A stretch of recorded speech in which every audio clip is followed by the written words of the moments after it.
Hello everyone, आज की इस वीडियो में हम क्लास 5th के विषय सामाजिक अध्ययन के प्रैक्टिस सेट नंबर 2 को सॉल्व करेंगे। तो आइए शुरू करते हैं।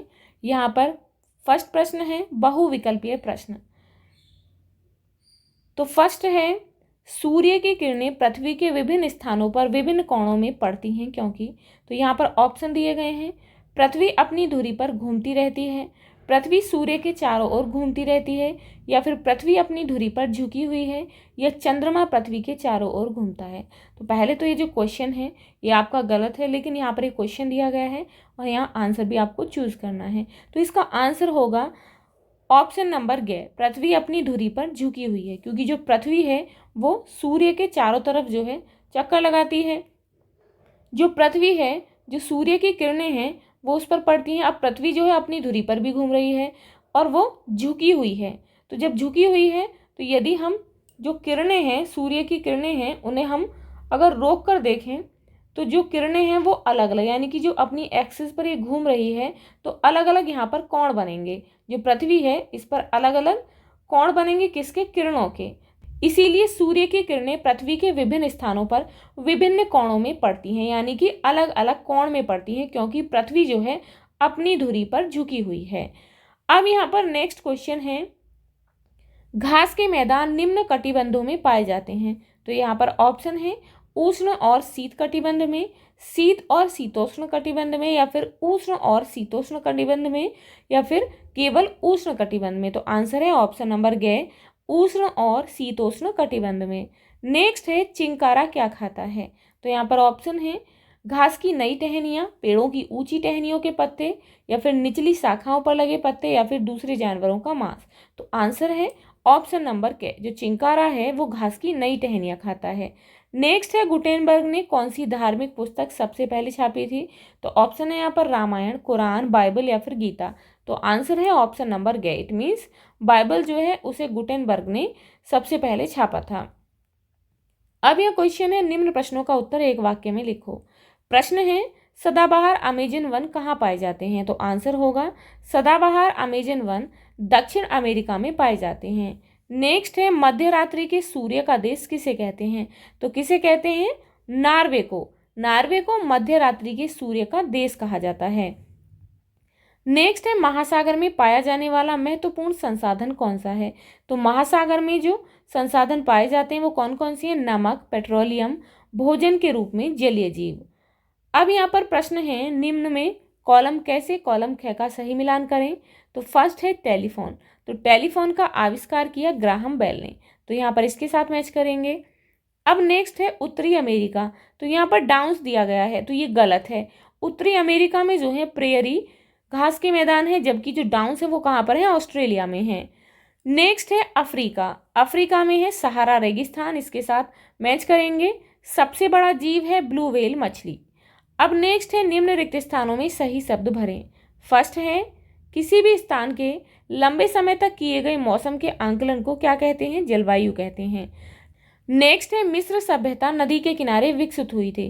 किस नदी के किनारे? नील नदी के, तो यहाँ लिखेंगे नील। नेक्स्ट है, मनुष्य के रहन सहन को प्रभावित करती है क्या? जलवायु। नेक्स्ट है, जहाँ पतले पत्ते वाले पौधे उगते हैं वह कहलाता है क्या? घास का मैदान।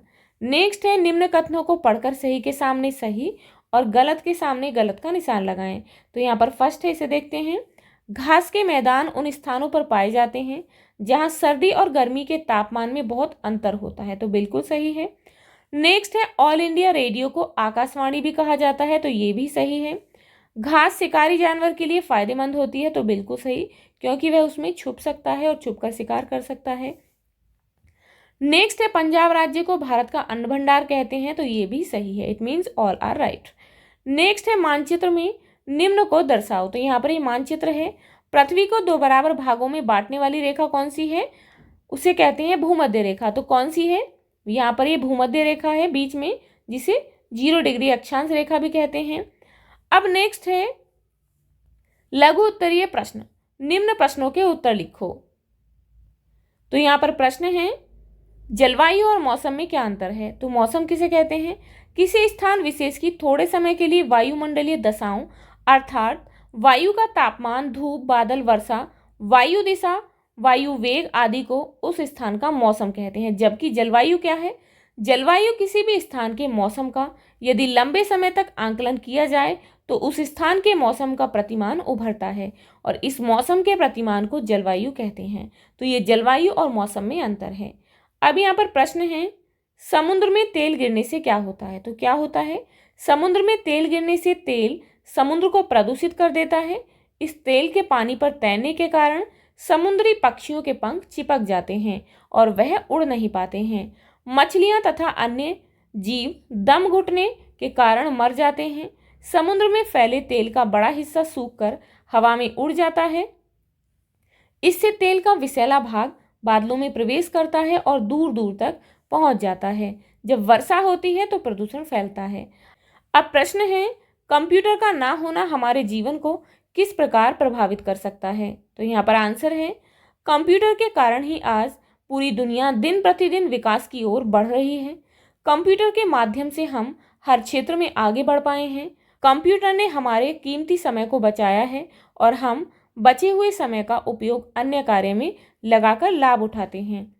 कंप्यूटर यदि हमारे जीवन में नहीं आता तो हम तरह तरह की चीज़ों का विकास नहीं कर पाते और हम सभी सुविधाओं से वंचित रह जाते।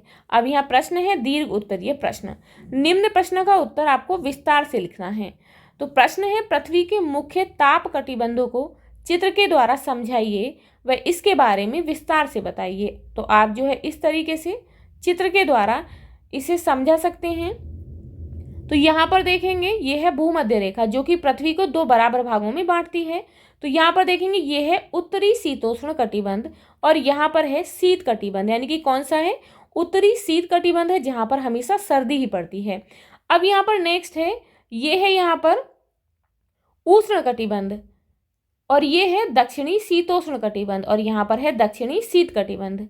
तो पृथ्वी को गर्मी की मात्रा के हिसाब से 3 मुख्य क्षेत्रों में बांटा गया है। उत्तरी तथा दक्षिणी गोलार्ध में भूमध्य रेखा के करीब वाले क्षेत्रों में सूर्य की किरणें सीधी पड़ती हैं, इसीलिए यहाँ पर अधिक गर्मी होती है। यह क्षेत्र उत्तर में 23 डिग्री अक्षांश पर स्थित कर्क रेखा और दक्षिण में 23 डिग्री अक्षांश पर स्थित पर मकर रेखा के बीच में पड़ता है।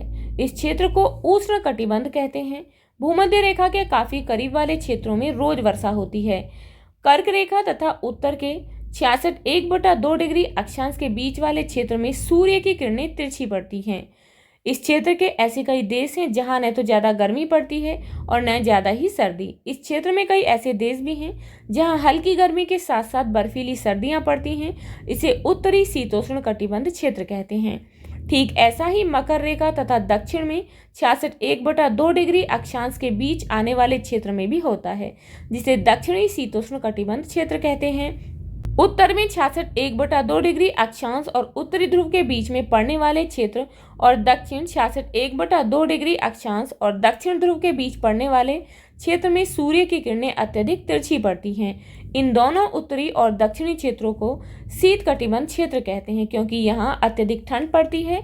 यह क्षेत्र पृथ्वी के स्थायी रेफ्रिजरेटर की तरह है। तो आप इस तरीके से अपने इस प्रैक्टिस सेट को सॉल्व करेंगे।